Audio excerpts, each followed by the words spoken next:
할렐루야, 귀한 찬양 감사합니다. 우리가 지난주에는 우리 그리스도를 태우고 가는 나귀 새끼에 관해서 말씀을 들었습니다. 예수님께서 예루살렘 성에 입성하실 때에 나귀 새끼를 타고 입성하셨는데 이 멍에를 매지 아니한 나귀 새끼는 율법에 멍에가 없는 이방인들, 우리를 가리키는 것입니다.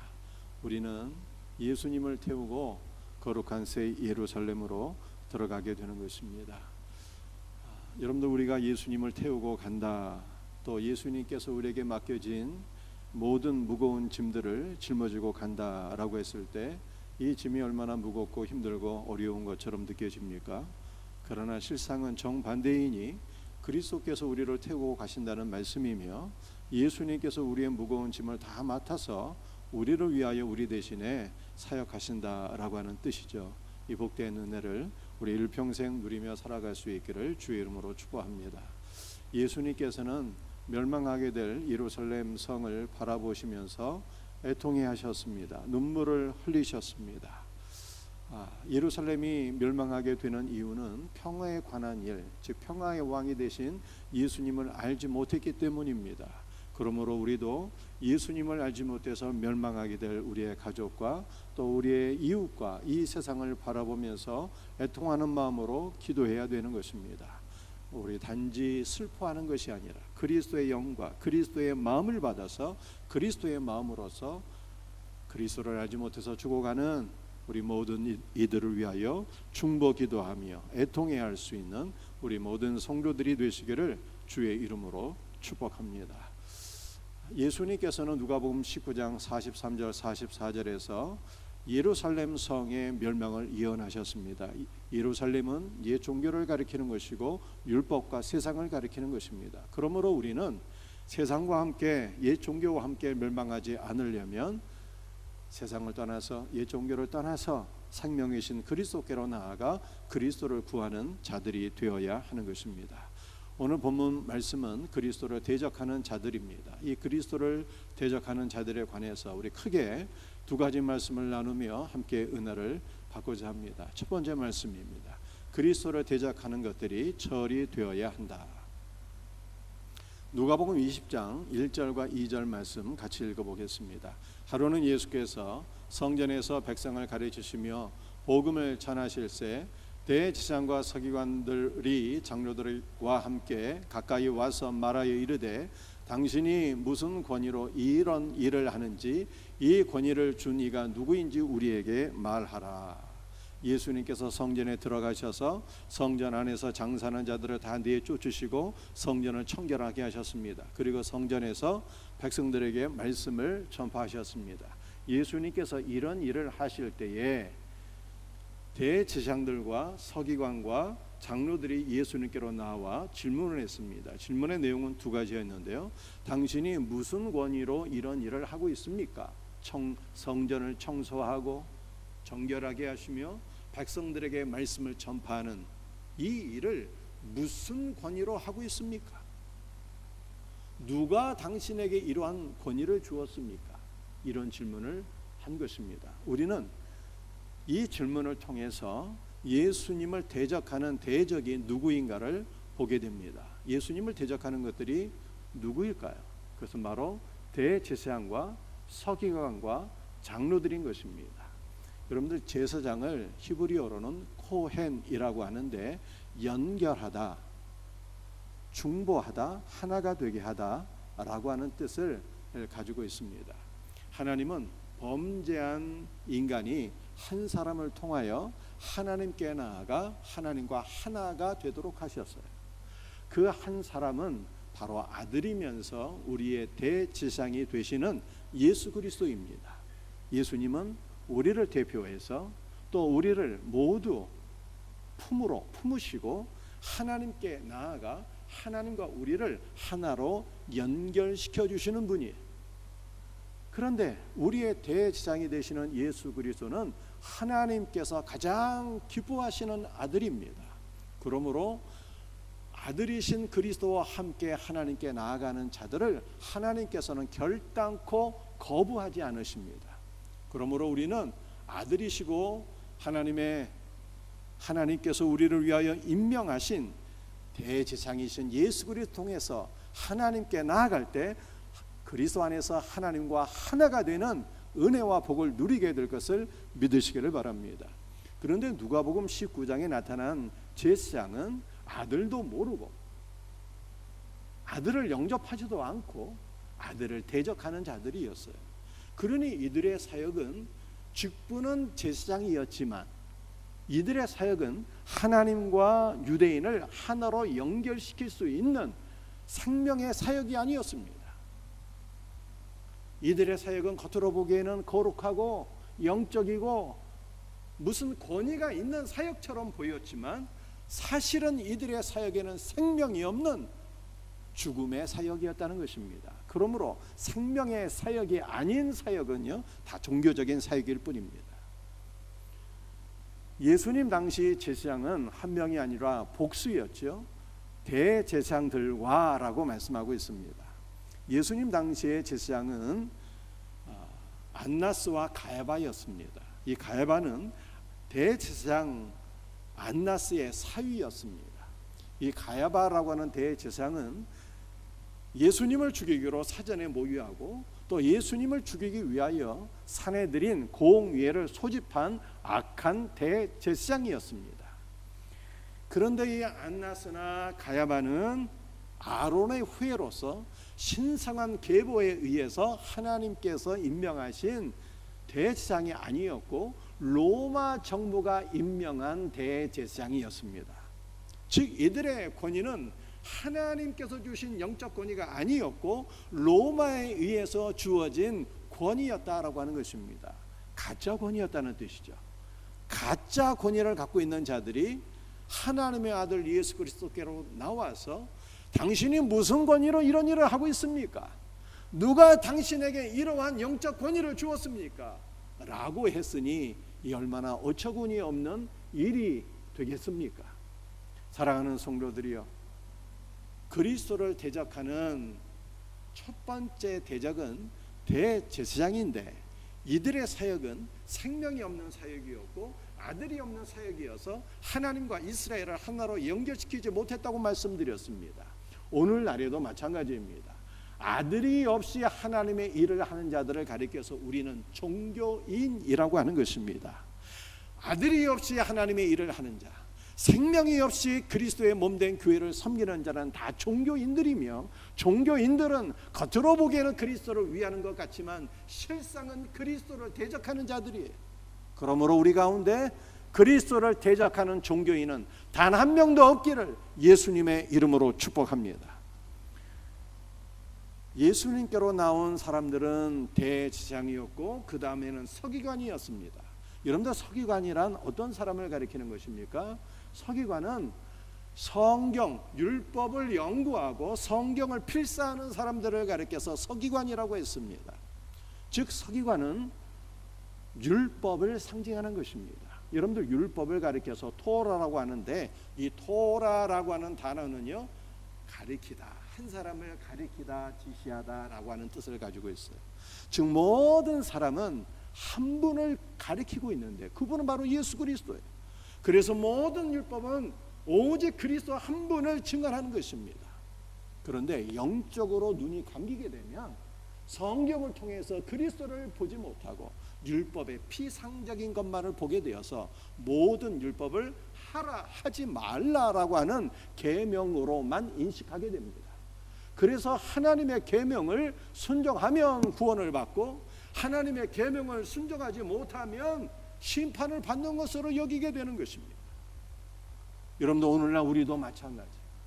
우리는 성령 안에서 영적인 눈이 열려서 성경 말씀을 통해서 예수 그리스도를 만나야 되는데 예수 그리스도를 만나지 못하고 그저 성경을 피상적으로만 알고 있으면, 얄팍한 성경 지식만 가지고 있으면 우리는 그리스도를 대적하는 대적이 된다라고 하는 것입니다. 그러므로 우리의 일평생 성령께서 우리에게 임재하셔서 성령의 조명, 깨닫게 하시는 은혜 가운데 말씀을 통해서 우리의 일평생 예수님을 만나고 예수님을 날마다 더욱더 깊이 알아가는 주님의 자녀들이 되기를 주의 이름으로 축복합니다. 주님을 만나지 못하고 얄팍한 성경 지식만 갖고 있으면 우리가 그리스도로 대적하는 자가 된다라고 하는 뜻입니다. 그리고 그리스도로 대적하는 자는 장로였어요. 여러분들, 장로는 이스라엘 백성들의 지도자를 의미하는 것입니다. 즉 장로가 의미하는 것은요, 높아짐이에요. 스스로 왕이 되는 것입니다. 타락한 아담의 후손들은 어떤 마음을 갖게 됩니까? 예수 그리스도를 나의 왕으로 인정하지 않고 스스로 왕이 되는 거예요. 스스로 하나님으로 자기 자신을 높이는 것입니다. 그러므로 그리스도를 대적하는 대적들이 셋 있는데, 하나는 생명 없이 사역하는 종교인이요, 두 번째는 얄팍한 성경을 갖고 있는 자들이요, 세 번째는 스스로 높아진 영적 교만입니다. 이 세 가지가 그리스도를 대적하는 대적이다 라고 성경은 말씀하고 있습니다. 그렇다면 그리스도를 대적하는 이 세 가지 대적들이 처리를 받아야 되는데, 어떻게 이러한 요소들이 처리를 받을 수 있겠습니까? 누가복음 20장 4절부터 6절까지 말씀을 함께 읽도록 하겠습니다. 요한의 세례가 하늘로부터냐 사람으로부터냐? 그들이 서로 의논하여 이르되 만일 하늘로부터라 하면 어찌하여 그를 믿지 아니하였느냐 할 것이요, 만일 사람으로부터라 하면 백성이 요한을 선지자로 인정하니 그들이 다 우리를 돌로 칠 것이라 하고. 예수님은 종교 지도자들의 질문을 받으시고 바로 답변하지 아니하시고 질문에 답을 하셨어요. 예수님은 오히려 대제사장과 서기관들과 백성의 장로들에게 질문하셨는데 무엇을 질문하셨습니까? 요한의 세례가 하늘로부터냐 아니면 사람으로부터냐 라고 질문하셨습니다. 그런데 유대 종교 지도자들은 예수님의 질문을 받고 나서 요한의 세례가 하늘로부터 왔습니다 라고 답변할 수가 없었어요. 왜냐하면 요한의 세례가 하늘로부터 왔다면 요한과 세례 요한이 증언하는 그 세례가 가리키는 바 예수 그리스도를 믿어야 하는데, 그들은 예수 그리스도를 믿지 않아서 요한의 세례가 하늘로부터 왔습니다 라고 답변을 하지 못했다는 뜻입니다. 그리고 그들은 요한의 세례가 사람으로부터 왔습니다 라고 답을 할 수도 없었어요. 왜냐하면 당시 모든 이스라엘 백성들이 요한을 하나님께서 보내신 참 선지자로 인정하고 있었기 때문입니다. 사랑하는 성도들이요, 세례 요한은 예수 그리스도를 증거하고 요단강에서 세례를 베풀었습니다. 세례가 무엇인가요? 세례는 죄를 회개하고 죄를 씻는 것이 바로 세례입니다. 즉 요한이 예수 그리스도의 은혜를 증거하고 세례를 베풀었을 때, 그리고 이스라엘 백성들이 요한으로부터 세례를 받게 되었을 때, 그들은 장차 하나님의 아들이신 메시아께서 오셔서 당신의 물과 피로써 나의 모든 죄를 씻어주실 것을 소망하며 세례를 받은 것입니다. 사랑하는 성도들이요, 세례가 무엇입니까? 세례는 어떠한 예식이 아니라 예수 그리스도 안으로 들어가서 예수 그리스도의 죽으심과 부활에 연합하는 것이 세례입니다. 요단강물에 들어가는 것은 그리스도와 함께 죽었다는 뜻이요, 요단강물에서 나오는 것은 그리스도와 함께 다시 살아난 것을 의미하는 것입니다. 그러므로 우리는 우리의 일평생 날마다 예수 그리스도 안으로 들어가서 그리스도와 함께 죽고 그리스도의 부활 성령으로 다시 살아나는 영적인 은혜를 누리며 살아가기를 예수님의 이름으로 축복합니다. 여러분들, 우리가 그리스도와 함께 죽게 될 때 무엇과 함께 죽는 것일까요? 우리의 옛사람도, 그리스도 없이 사역하는 종교인도, 얄팍한 성경 지식으로 그리스도를 대적하는 것들도, 우리의 모든 영적 교만도 다 그리스도와 함께 십자가에 죽는 것입니다. 그러므로 우리는 그리스도 안으로 들어가서 그리스도와 연합하여 죽게 될 때 그리스도를 대적하는 모든 것들이 다 처리받게 되어서 하나님께서 기뻐하시고 하나님께서 진정으로 쓰실 만한 거룩한 새 사람으로 변화될 것을 믿으시길 바랍니다. 생명 없는 종교인이 아니라 생명이신 예수 그리스도로 충만한 왕같은 제사장이 되고 얄팍한 성경 지식으로 그리스도를 대적하는 자들이 아니라 성경 말씀에 정통한 능통한 참된 서기관이 되어서 하나님을 섬기고 그리스도를 위해서 쓰임받게 될 것을 믿으시길 바랍니다. 저와 여러분들에게 이 모든 은혜가 임하기를 주의 이름으로 축복합니다. 오늘 두 번째 나눌 말씀은 우리 악한 농부들과 둘이신 그리스도입니다. 누가복음 20장 9절과 10절 말씀 같이 읽어보도록 하겠습니다. 그가 또 이 비유로 백성에게 말씀하시기 시작하시니라. 한 사람이 포도원을 만들어 농부들에게 새로 주고 타국에 가서 오래 있다가 때가 이름에 포도원 소출 얼마를 바치게 하려고 한 종을 농부들에게 보내니. 한 사람이 포도원을 만들어 새로 주고 타국에 가서 오래 있다가 때가 이름에 포도원 소출, 즉 포도원의 그 열매를 바치게 하려고 한 종을 농부들에게 보냈다라고 말씀하고 있습니다. 그 한 사람은 누구일까요? 포도원을 만드신 분은 바로 예수 그리스도를 가리키는 거예요. 포도원의 소출 얼마를 받기 위해서 종들을 보내신 분도 누구입니까? 포도원의 주인이신 예수 그리스도예요. 그리고 예수님은 직접 포도원에 가서 농부들에게 열매를 받으려고 가신 아들이 되신다라고 성경이 말씀하고 있습니다. 포도원은 하나님의 나라를 가리키는 것입니다. 여러분들, 우리는 하나님의 나라에 포도나무로 심겨진 것을 믿으시기를 바랍니다. 요한복음 15장 말씀을 보게 되면 나는 포도나무여 너희는 가지이니 라고 말씀하셨습니다. 여러분들, 이 포도나무는 매우 신기하고 독특한 나무입니다. 어떤 면에서 이 포도나무는 독특할까요? 포도나무는 나무이자 가지나무예요. 포도나무는 가지로만 구성된 나무인 것입니다. 포도나무는 나무와 가지를 분리할 수가 없어요. 가지로만 구성된 나무예요. 그러므로 주께서 말씀하시기를 나는 포도나무여 너희는 가지라 말씀하셨을 때 나와 너희는 하나이다 라고 하는 뜻입니다. 주께서 말씀하시기를 나는 포도나무여 너희는 가지라고 말씀하셨는데 이것은 포도나무인 우리가 그리스도께 모든 것이 된다 라고 하는 뜻인 것입니다.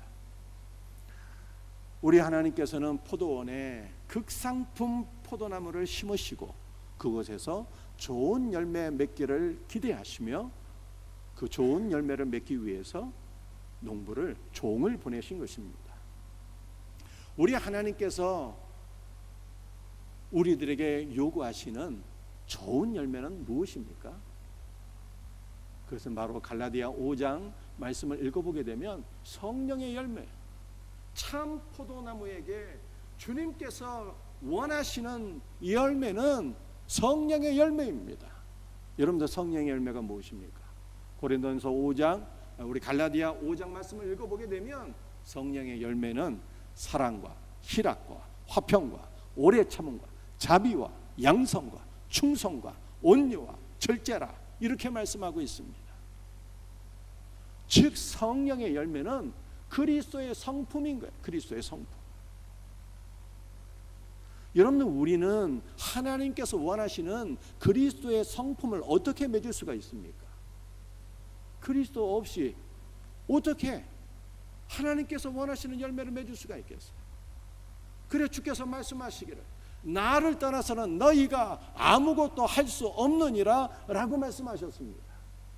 우리는 포도나무가 되시는 그리스도께 접붙여서 그리스도와 교통하고 그리스도와 연합하게 될 때 하나님께서 원하시는 열매를 맺는 자가 되는 거예요. 그리스도와 교통하고 연합하여 하나가 될 때 그리스도의 모든 충만을 공급받게 되어서 그리스도를 닮은 참 그리스도인이 될 것을 믿으시기를 바랍니다. 이것이 하나님께서 포도나무인 우리에게 원하시는 열매다라고 말씀하고 있어요. 그러므로 사랑하는 성도들이, 여러분들, 우리는 내가 어떻게 하면 열매를 맺을 수 있을까? 그거 고민하지 마시고요. 열매 없는 내 자신을 자책하지도 마시고 우리는 뭐 하면 될까요? 그리스도를 떠나서는 아무것도 할 수 없으니 그리스도 안에서 머물며 그리스도와 함께 교통하며 그리스도와 함께 하나가 되면 되는 거예요. 그러면 포도나무 되시는 그리스도께로부터 모든 차용분을 받아서 열매는 저절로 맺어지게 되는 것입니다. 날마다 그리스도와 교통하는 가운데 그리스도로 충만하여 그리스도의 성품을 닮을 수 있는, 예수님을 닮은 복된 그리스도인이 되기를 주의 이름으로 축복합니다. 누가복음 20장 10절에서 12절 말씀 같이 읽어봅니다. 한 종을 농부들에게 보내니 농부들이 종을 몹시 때리고 거저 보내었거늘 다시 다른 종을 보내니 그도 몹시 때리고 능욕하고 거저 보내었거늘 다시 세 번째 종을 보내니 이 종도 상하게 하고 내쫓은지라. 포도원의 열매를 얻기 위하여 포도원 주인은 3명의 종들을 보내게 됩니다. 그런데 첫 번째 종이 가니까 포도원에 악한 농부들이 주인이 보낸 종을 몹시 때렸다 이렇게 말씀하고 있어요. 그런데 두 번째 종을 보냈습니다. 두 번째 종은요, 몹시 때렸을 뿐만 아니라 플러스해서 능욕했어요. 모욕을 주고 수치를 안겨주었다. 그리고 내쫓은 거예요. 빈손으로. 세 번째 종은 어떻게 했을까요? 몹시 때렸을 뿐만 아니라 플러스해서 상하게 했다 이렇게 말씀하고 있어요. 상처가 난 것입니다. 피가 철철 흐르는 것입니다. 맞아도 보통 맞은 게 아니고 어디 한 군데 여러 군데가 막 부러진 것입니다. 그래서 정신을 잃고 쓰러지게 되었는데 그 종을 그냥 문 밖으로, 포도원 밖으로 집어 던진 것입니다.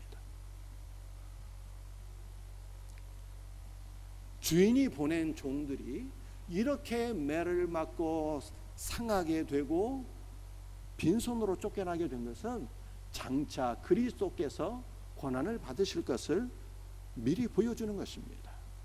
그래서 마가복음에 보게 되면 주인이 보낸 종들이 상처를 받게 되는데 머리에 상처가 납니다.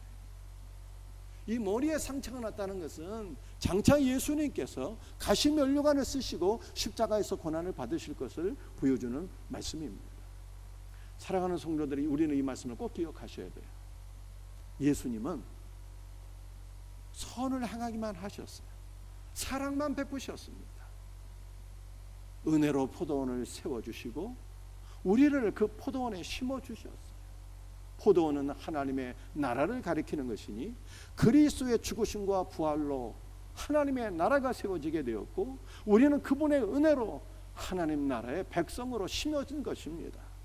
그리스도는 이렇게 사랑 가운데 선을 행하시기만 하셨는데 그리스도께로 돌아온 것은 무엇입니까? 상처와 능력과 고난만 받으셨다라고 말씀하고 있습니다. 사랑하는 성도들이여, 여러분 가운데 혹시 예수님처럼 선을 행하다가 사랑만 베풀다가 고난 받는다고 모욕과 멸시를 받는다고 낙심하는 분들이 있습니까? 낙심하지 마시기 바랍니다. 우리 예수님도 고난을 받으셨죠. 예수님이 행하신 것은 오직 사랑과 선만 행하셨는데 예수님 고난만 받으셨어요. 그러므로 우리가 선을 행할 때 모욕을 당하고 고난을 당한다면 그리스도의 고난에 동참하게 되는 것이니 오히려 기뻐하고 감사해야 되는 것입니다. 그리스도의 고난에 동참하게 되었으니 그리스도의 부활에도 동참하고 그리스도의 영광에 동참하게 될 것을 믿어서 오히려 고난 당하고 여러분들이 모욕을 당할 때 기뻐하고 감사할 수 있는 은혜가 있기를 예수님의 이름으로 축복합니다. 누가복음 20장 13절 14절 말씀입니다. 포도원 주인이 이르되 어찌할까 내 사랑하는 아들을 보내리니 그들이 혹 그는 존대하리라 하였더니 농부들이 그를 보고 서로 의논하여 이르되 이는 상속자니 죽이고 그 유산을 우리의 것으로 만들자 하고. 여러분들 종들이 고난을 받게 되었습니다. 매를 맞게 되었고 상처가 나게 되었고 모욕을 받게 되었습니다. 빈손으로 쫓겨났어요.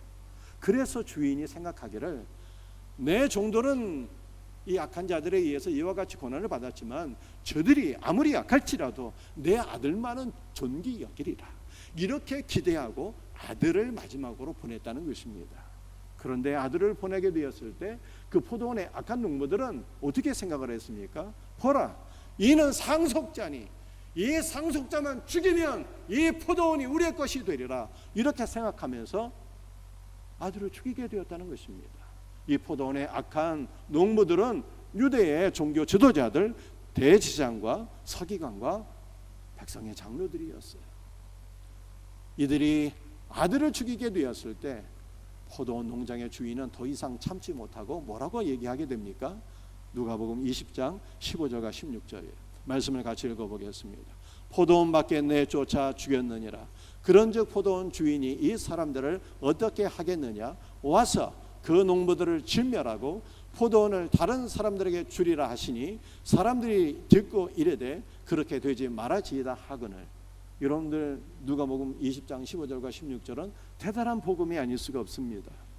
어떠한 말씀인가를 우리 한번 잠시 생각해 보십시다. 아들을, 상속자를 죽이고 포도원은 우리의 것으로 삼자, 이렇게 말한 자들은 그리스도를 대적하는 유대의 종교 지도자들이었습니다. 아들이 죽게 되자 포도원 농장의 주인은 더 이상 분노를 참지 못하고 이 농부들을 내가 다 진멸하고 포도원을 다른 사람들에게 주리라, 이렇게 말씀했어요. 악한 농부들이 상속자를 죽인 것은 바로 하나님의 아들이신 예수 그리스도를 십자가에 못 박아 죽인 것을 의미하는 것입니다. 이들은 예수를 죽이면 유대교회가 영원히 자기들의 것이 되리라, 내가 유대교회 안에서 영원히 왕 노릇할 수 있으리라, 이렇게 생각한 것입니다. 얼마나 악한 자들입니까? 그런데 이렇게 아들을 죽인 자들을 하나님께서는 은혜로 보복하셨다는 거예요. 어떻게 보복하셨을까요? 이들을 다 진멸했습니다. 이 악한 농부들은 다 진멸당하게 되었어요. 이 악한 농부들이 진멸당한 것이 하나님께서 은혜로 보복하신 거예요. 악한 농부들은 상속자를 죽였는데 이것은 하나님의 아들을 십자가에 못 박아 죽였다는 뜻입니다. 그런데 그리스도의 십자가는 무엇입니까? 그리스도의 십자가는 예수님만 십자가에 못 박힌 것이 아닙니다. 예수님께서 십자가에 못 박혀 죽으셨을 때 우리의 옛사람도 세상도 우리의 모든 죄도 악한 마귀도 다 십자가에 못 박힌 것을 믿으시길 바랍니다. 그리스도를 십자가에 못 박은 악한 농부들도 그리스도와 함께 십자가에 못 박혀 죽게 된 것입니다. 악한 농부들이 십자가에 그리스도와 함께 죽게 되었을 때에 그 다음에 놀라운 반전이 일어나게 됩니다. 아들의 영을 받아서 이 악한 농부들이 다시 부활 생명을 얻어 그리스도와 함께 포도원의 공동 상속자가 된 것입니다. 이 놀라운 은혜가 바로 누구에게 임한 것입니까? 저와 여러분에게 임했다는 뜻입니다. 우리가 이전에 예수 그리스도를 믿기 전에 우리는 그리스도를 대적하며 살던 악한 농부들이었어요. 그런데 악한 농부인 우리를 하나님께서 그리스도와 함께 십자가에 못 박아 죽게 하셨고 그리스도의 영을 받아 그리스도의 생명으로 다시 살아나게 하셨으며 단순히 살아나게 하신 것이 아니라 포도원을 아들과 함께 상속받는 공동 상속자가 되게 하셨다라고 성경이 말씀하고 있습니다. 이 얼마나 놀라운 은혜입니까? 여러분들, 포도원 주인이 이렇게 얘기합니다.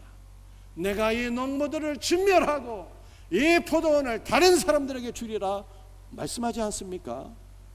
다른 사람들은 누구일까요? 포도원을 상속받은 다른 사람들은 누구입니까? 사도 바울은 갈라디아 3장 28절에서 이렇게 말씀하고 있습니다. 포도원을 상속받은 자들은 유대인도 아니고 헬라인, 이방인도 아니고 정도 아니고 자유인도 아니고 남자도 아니고 여자도 아니다는 거예요. 그렇다면 누가 포도원을 상속받게 되는 것입니까?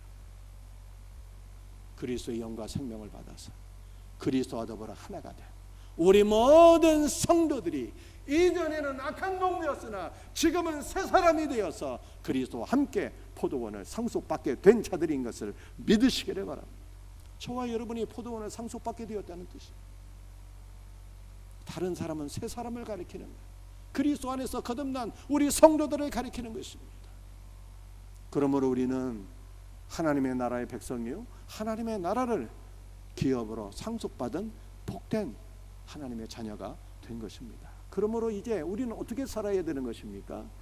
하나님의 나라를 상속받게 되었으니 우리는 죽어서 하나님 나라에 들어가는 것이 아니라 지금부터 하나님의 나라를 상속받은 자들이 되었고, 그러므로 우리는 지금부터 하나님의 나라를 누리며 즐기며 살아야 되는 것입니다. 예수 그리스도와 그분의 모든 사랑과 그분의 모든 은혜와 생명과 말씀과 그분 안에 있는 모든 것들이 우리에게 상속된 거예요. 그러므로 이제부터 영원토록 그리스도를 누리며 살아갈 수 있는 복된 주의 자녀들이 다 될 수 있기를 주의 이름으로 축복합니다. 오늘 마지막 말씀이에요. 누가복음 20장 17절 18절 말씀입니다. 말씀을 같이 읽도록 하겠습니다. 그러면 기록된 바 건축자들의 버린 돌이 모퉁이의 머릿돌이 되었느니라 함이 어찌미냐. 무릇 이 돌 위에 떨어지는 자는 깨어지겠고 이 돌이 사람 위에 떨어지면 그를 가루로 만들어 흩으리라 하시니라. 여러분들, 악한 농부들이 농장의 주인에 의해서 진멸을 당하게 되었습니다. 그런데 그 악한 농부들이 어떻게 진멸을 되었는가라고 하는 것을 20장 17절과 18절은 또 이렇게 말씀을 하고 있습니다. 여러분들, 건축자들은 바로 그리스도를 대적한 이스라엘의 종교 지도자들을 가리키는 것입니다. 그 건축자들의 버린 돌이, 유대 종교 지도자들은 예수 그리스도를 생각하면서 예수 그리스도를 쓸모없는 돌로 생각해서 내버렸다는 뜻이에요. 그런데 그들이 내버린 돌을 하나님께서 어떻게 하셨습니까? 모퉁이의 머릿돌이 되게 하셨다는 거예요. 여러분들, 모퉁이 돌은 연결석이란 뜻입니다. 유대 종교 지도자들에 의해서 예수님은 버리심을 당했지만 하나님은 예수 그리스도를 연결석이 되게 하셨어요. 하나님과 우리를 연결하는 연결석이 되게 하셨고요, 유대인과 이방인을 하나로 연결하는 연결석이 되게 하셨다는 것입니다. 그러므로 우리는 모퉁이 돌 되시는 예수 그리스도 안에서 하나님과 하나가 되고 모든 사람들과 하나가 되어서 거룩한 성전으로, 거룩한 하나님의 나라로 우리가 새롭게 지음을 받게 된 것을 믿으시기를 바랍니다.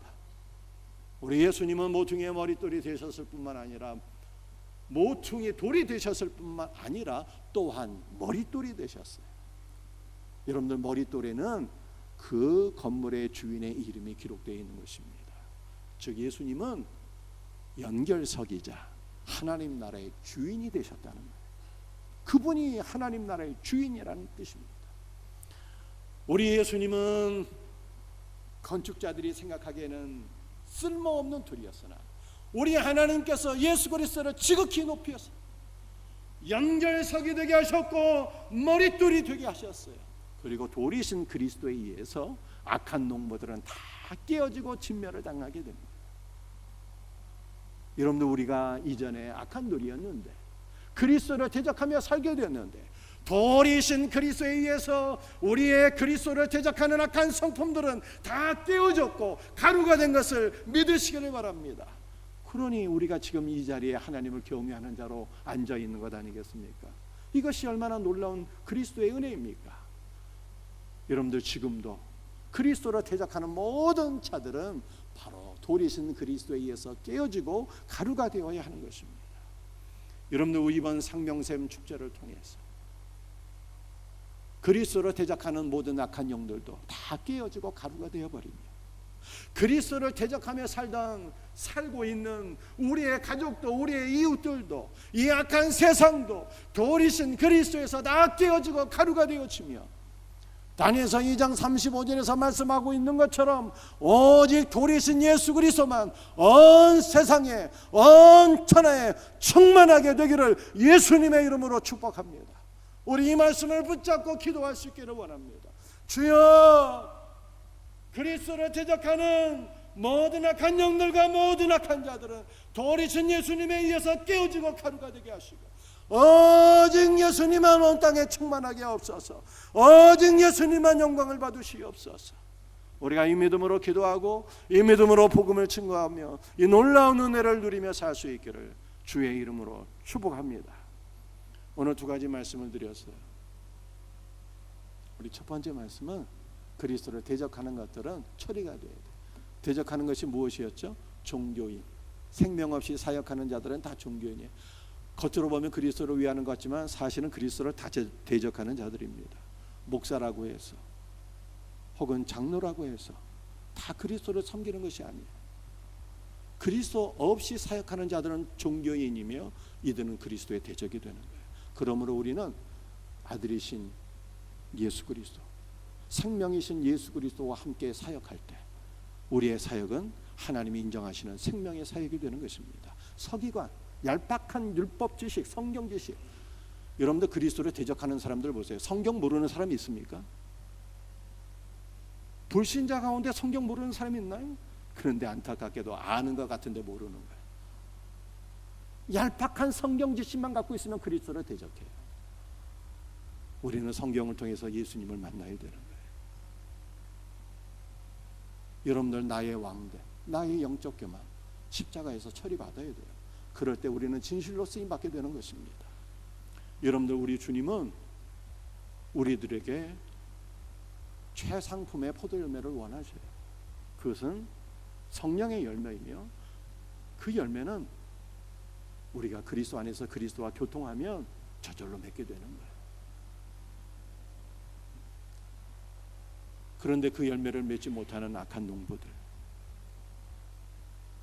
그 열매를 얻기 위해서 종들을 보내고 아들을 보냈는데 종들과 아들을 악한 농부들은 다 죽였어요. 그런데 여기에 복음이 있잖아요. 복음이 무엇입니까? 하나님께서 이 악한 농부들을 다 진멸하셨는데 그리스도와 함께 십자가로 진멸하셨어요. 그래서 이 악한 농부들은 그리스도와 함께 다시 거듭나게 되었고 그리스도와 함께 공동 상속자가 되어서 하나님 나라를 상속받게 된 거예요. 이것이 저와 여러분에게 주어진 하나님의 은혜입니다. 그러므로 이제부터 영원토록 그리스도의 은혜만을 누리며 살아갈 수 있는 우리 복된 성도들이 되시기를 주의 이름으로 축복합니다.